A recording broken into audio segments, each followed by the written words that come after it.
नमस्कार दोस्तों, civil service institute में एक बार फिर से आप सभी का स्वागत है। तो आज ये एनसीईआरटी बेस्ड जो एमसीक्यू हम जियोग्राफी की कर रहे हैं उसका ये 4th सेशन है। ठीक है, तो चलिए वन बाय वन स्टार्ट करते हैं बिना देर किए हुए। तो इसमें सबसे पहला जो प्रश्न दिया गया है, निम्नलिखित कथनों पर विचार कीजिए। पहला कथन है, ओशनिया हजारों द्वीपों से मिलकर बना एक क्षेत्र है जो मध्य और दक्षिण प्रशांत महासागर को कवर करता है। स्टेटमेंट सेकंड है, न्यूजीलैंड जीलैंडिया नामक सूक्ष्म महाद्वीप का हिस्सा है। और तीसरा स्टेटमेंट है, ओशनिया को 3 द्वीप समूहों में विभाजित किया जाता है, मेलानेशिया, माइक्रोनेशिया एंड पोलिनेशिया। आपको इसमें से बताना है कि कौन से कथन या कितने कथन सही हैं। ठीक है, तो यहाँ पे ऑप्शन डी करेक्ट है। 1, 2 और 3 तीनों ही स्टेटमेंट सही है। एक्सप्लेनेशन इसका देखते हैं। तो ओशनिया जो है प्रशांत महासागर में फैले हजारों द्वीप समूहों से मिलकर बना हुआ एक क्षेत्र है।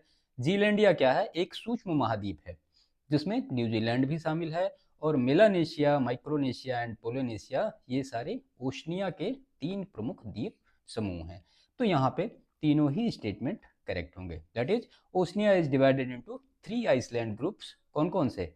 Melanesia, Micronesia and Polynesia. और New Zealand is a part of micro continent called Zealandia. And Oceania is a region consisting of thousands of islands covering the central and south Pacific Ocean. Okay, question number 2 हम देखते हैं यहाँ पे। तो फिर से वही निम्नलिखित कथनों पर विचार करना है। 3 कथन दिए गए हैं, आपको इसमें से चाटना है कौन सा सही है कौन सा गलत है। तो Australia is a largest island at the smallest continent in the world. Second option is it is only country that covers an entire continent. And third statement is it is located entirely in the northern hemisphere. आपको बताना है इसमें से कौन सा सही है। यहाँ पे ऑप्शन बी करेक्ट होगा। Only 1 and 2 are correct.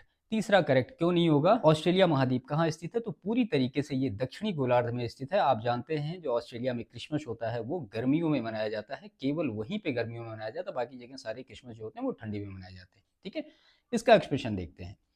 तो ऑस्ट्रेलिया दुनिया का सबसे बड़ा द्वीप और सबसे छोटा महाद्वीप है और यह एकमात्र देश है जो पूरे महाद्वीप को कवर करता है। कथन 3 गलत क्यों हुआ? क्योंकि ऑस्ट्रेलिया जो है वो पूरी तरीके से दक्षिणी गोलार्ध में स्थित है, उत्तरी गोलार्ध में ये स्थित नहीं है। ओके, चलिए क्वेश्चन नंबर 3 देखते हैं। तो ऑस्ट्रेलिया की भौगोलिक विशेषताओं के बारे में निम्नलिखित कथनों पर विचार कीजिए। पहला कथन है, the tropic of Capricorn divides Australia into almost 2 equal part. Second statement is the great dividing range is the longest range in Australia. And third statement is Asia is the nearest continent to Australia.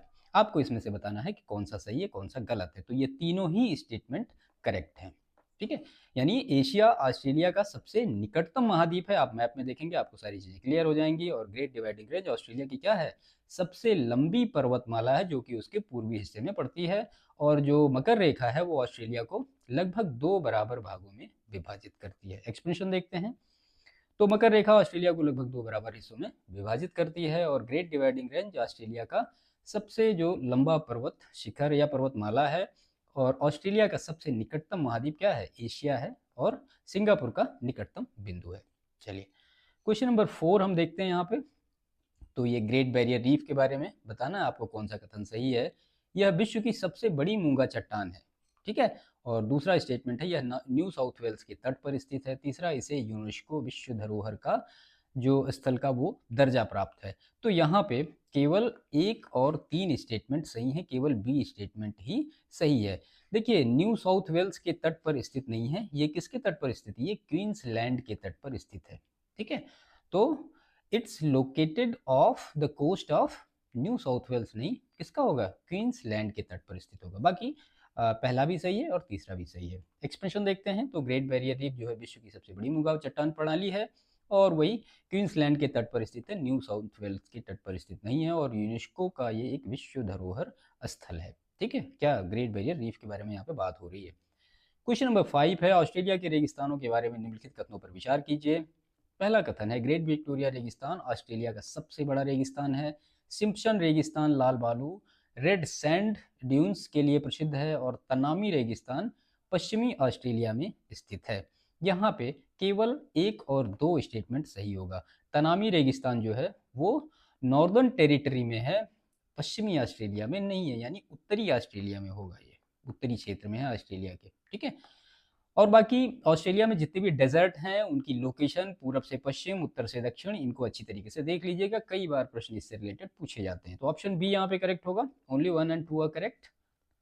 तो great Victoria रेगिस्तान Australia का सबसे बड़ा रेगिस्तान है। Simpson रेगिस्तान अपनी लाल रेत की बालू रेखाओं यानी रेड सैंड ड्यून्स के लिए प्रसिद्ध है।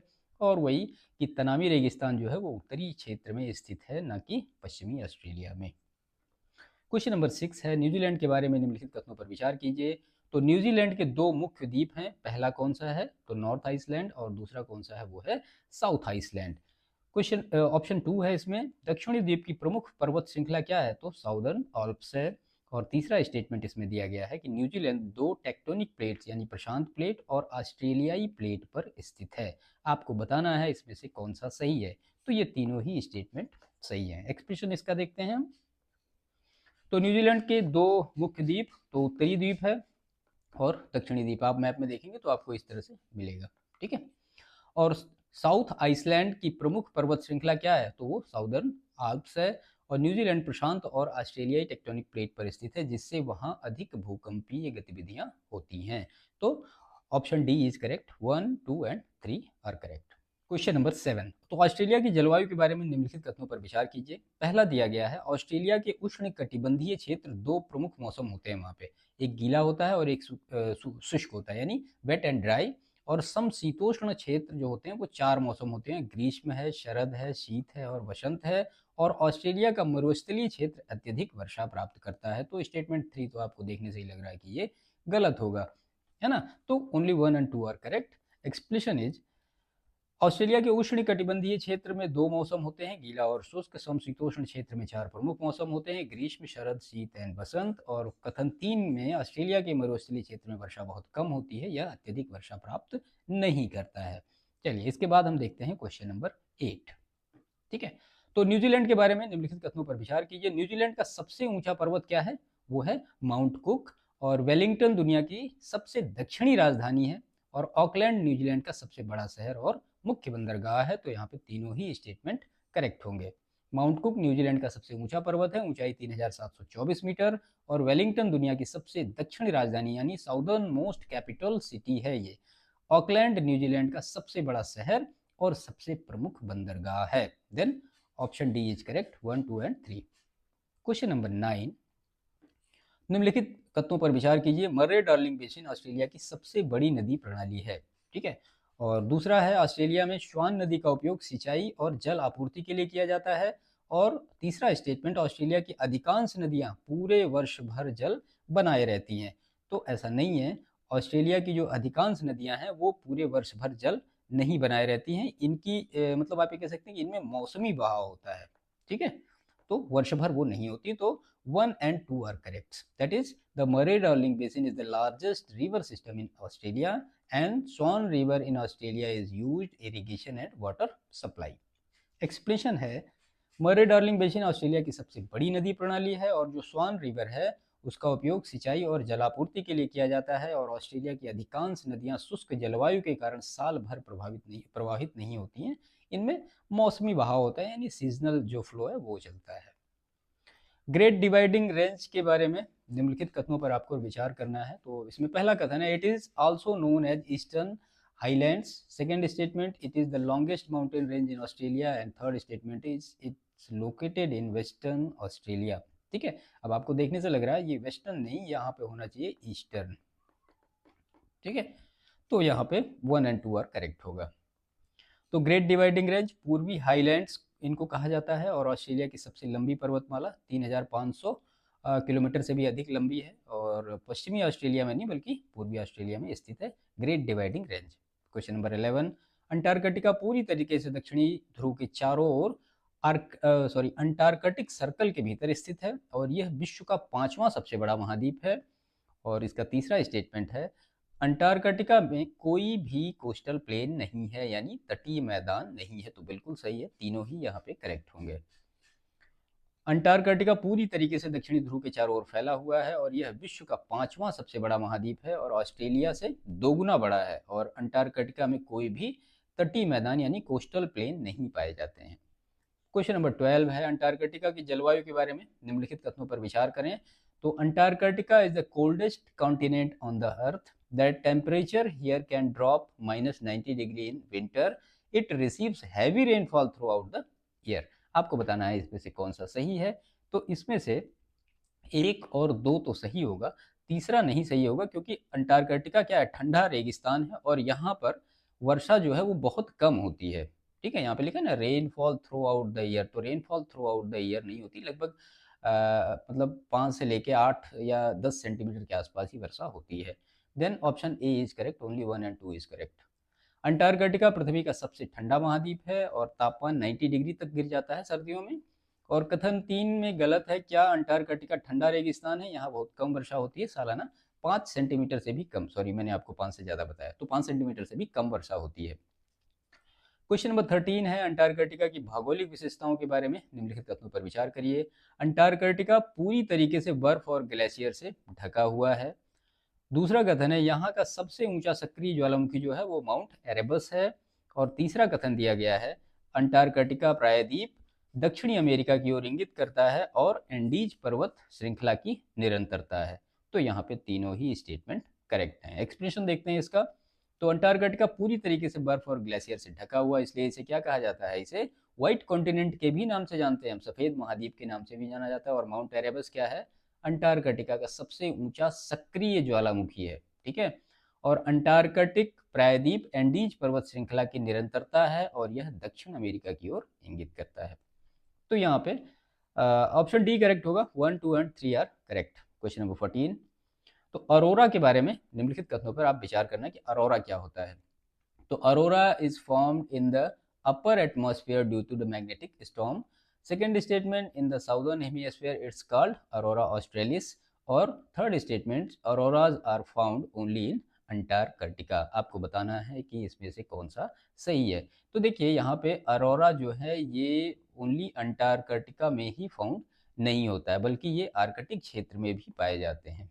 ठीक है, तो ये आर्कटिक क्षेत्र में भी पाए जाते हैं। तो option 1 and 2 are correct, that is option A is correct. Explanation, aurora का निर्माण चुंबकीय तूफानों के कारण ऊपरी वायुमंडल में होता है। दक्षिणी गोलार्ध में इसे अरोरा ऑस्ट्रेलिस और उत्तरी गोलार्ध में इसे अरोरा बोरेलिस कहा जाता है। और अरोरा सिर्फ अंटार्कटिका में नहीं बल्कि आर्कटिक क्षेत्र में भी पाए जाते हैं। Then option A is correct, 1 और 2। क्वेश्चन नंबर 15 है, अंटार्कटिका में संसाधनों से संबंधित निम्नलिखित कथनों पर विचार कीजिए। अब इसमें पहला कथन दिया गया है, minerals such as gold, platinum, copper and petroleum are found in Antarctica. 70% of the earth fresh water resource are present in the form of ice in Antarctica and commercial mining और drilling is permitted in Antarctica. आपको बताना है कौन सा सही है। तो यहाँ पे अंटार्कटिका में व्यावसायिक खनन और ड्रिलिंग की अनुमति नहीं है। ठीक है, तो ऑप्शन 1 और 2 ये करेक्ट होगा, ऑप्शन ए करेक्ट होगा। अंटार्कटिका में विभिन्न खनिज संसाधन पाए जाते हैं, लेकिन इनका खनन क्या है, प्रतिबंधित है। और पृथ्वी की 70% मीठे पानी का भंडार अंटार्कटिका में बर्फ के रूप में जमा हुआ है। और अंटार्कटिका में अंतर्राष्ट्रीय संधि जो है उसके तहत व्यावसायिक खनन और ड्रिलिंग प्रतिबंधित है। Then option A is correct, 1 and 2 only. Question number 16 हम देखते हैं। तो अंटार्कटिक संधि के बारे में निम्नलिखित कथनों पर विचार कीजिए। अब ये कह रहे हैं कि ये संधि 1959 में हस्ताक्षरित हुई और 1961 में लागू हुई। दूसरा स्टेटमेंट, यह संधि अंटार्कटिका में किसी भी सैन्य गतिविधि को प्रतिबंधित करती है। दूसरा, संधि के तहत सभी देशों को अंटार्कटिका पर नए क्षेत्रीय दावे करने की अनुमति है। ऐसा नहीं है, अनुमति नहीं है। ठीक है, एक्सप्रेशन देखते हैं। तो अंटार्कटिका जो संधि है 1959 में हस्ताक्षरित हुई और 1961 में लागू हुई। और अंटार्कटिका में सैन्य गतिविधियों को प्रतिबंधित करती है ये। और संधि के अनुसार कोई भी नया क्षेत्रीय दावा नहीं किया जा सकता है। Then option A is correct, 1 and 2 only. Question number 17 है, अंटार्कटिका के भारतीय अभियान के बारे में निम्नलिखित कथनों पर विचार कीजिए। तो India's first Antarctica expedition was conducted in 1981 to 82। And second statement is India established the first scientific station Dakshin Gangotri in Antarctica. And third statement is India named a point in Antarctica as Mount Indra. आपको बताना है इसमें से कौन सा सही है। तो तीनों ही स्टेटमेंट यहाँ पे करेक्ट हैं। तो भारत का पहला अंटार्कटिका अभियान जो है वो 1981-82 में आयोजित किया गया और जिसका नेतृत्व किसने किया था? तो डॉक्टर एस जेड क्वासिम ने किया था। इस अभियान में दक्षिण गंगोत्री नामक पहला भारतीय वैज्ञानिक स्टेशन स्थापित किया गया और भारत ने अंटार्कटिका में माउंट इंदिरा नामक एक स्थान को नामकरण उसका किया था। क्वेश्चन नंबर 18 है, तो अंटार्कटिक संधि के उद्देश्यों के बारे में निम्नलिखित कथनों पर आपको विचार करना है कि कौन सा सही है कौन सा गलत है। तो अंटार्कटिका का उपयोग केवल शांतिपूर्ण उद्देश्यों के लिए किया जाएगा और वैज्ञानिक अनुसंधान की पूर्ण स्वतंत्रता होगी और इसके परिणाम सभी देशों के लिए ओपन होंगे, यानी सभी देशों के लिए उपलब्ध होंगे। और संधि अंटार्कटिका में खनन और सैन्य गतिविधियों को अनुमति देती है। तो ये पहले क्वेश्चन की तरह बिल्कुल है, तो ये नहीं होगा, बाकी दोनों सही होंगे। ठीक है, ऑप्शन ए करेक्ट होगा यहाँ पे। तो वही अंटार्कटिका की जो संधि 1959 में हस्ताक्षरित 1961 में लागू हुई, जिसमें यह प्रावधान है कि अंटार्कटिका केवल शांतिपूर्ण उद्देश्यों के लिए किया जाएगा और सभी देशों को वैज्ञानिक अनुसंधान की स्वतंत्रता और उनके अध्ययन के परिणाम सभी देशों को उपलब्ध होंगे। संधि खनन और सैन्य गतिविधि की अनुमति नहीं देती है। क्वेश्चन नंबर 19 है, अंटार्कटिका की जैव विविधता के बारे में निम्नलिखित कथनों पर विचार कीजिए। तो जो बायोडाइवर्सिटी के बारे में है, Antarctica does not have permanent human population और fauna found here includes penguin, seals and krill और a variety of large mammals are found in interior of the continent. आपको बताना है इसमें से कौन सा सही है। तो यहाँ पे 1 और 2 सही है, तीसरा यहाँ पे गलत होगा। देखिए, अंटार्कटिका के अंदरूनी भाग में कोई भी स्तनधारी जीव नहीं पाया जाता है। क्यों नहीं पाया जाता? क्योंकि आप जानते हो वो बहुत ही ठंडा है और बहुत ज़्यादा ड्राई है, इस वजह से वहाँ पे नहीं पाया जाता। तो अंटार्कटिका में कोई भी स्थायी मानव आबादी नहीं है। यहाँ की प्रमुख जैव विविधता में पेंगुइन, सील, क्रिल, छोटे समुद्री जीव ये सारे पाए जाते हैं। अंटार्कटिका के अंदरूनी भाग में कोई बड़ा स्तनधारी जीव नहीं पाया जाता क्योंकि ये अत्यधिक ठंडा और शुष्क है।